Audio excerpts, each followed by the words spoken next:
De la voiture présidentielle jusqu'à l'américaine de légende, des chromes rutilants et des carrosseries impeccables, les belles anciennes étaient bien au rendez-vous du Grand Prix historique de Pau ce week-end, le début de saison pour les passionnés.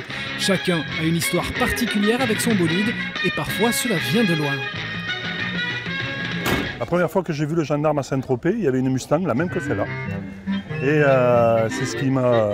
voilà, on a des coups de cœur des fois dans la vie, et bien là j'ai eu un coup de cœur pour cette voiture, et pourtant j'étais bien jeune, hein, je dois avoir une dizaine d'années à peine.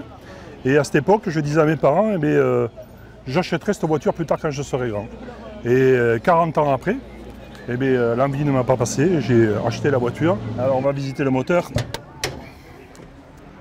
Ça c'est la mécanique pure, ça. Ça c'est le cheval de course américain, c'est l'essence même de la voiture d'époque.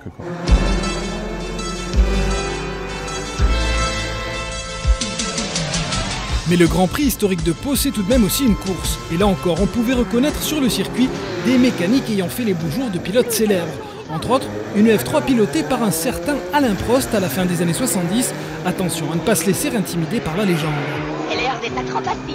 On n'y pense pas trop, il ne faut pas y penser, sinon on ne peut pas avoir de performance. Bon, ça fait 20 ans que je fais ça, donc j'ai toujours roulé dans des autos un peu d'anciens grands pilotes, avec du respect, mais en même temps on vient chercher la performance, donc on oublie.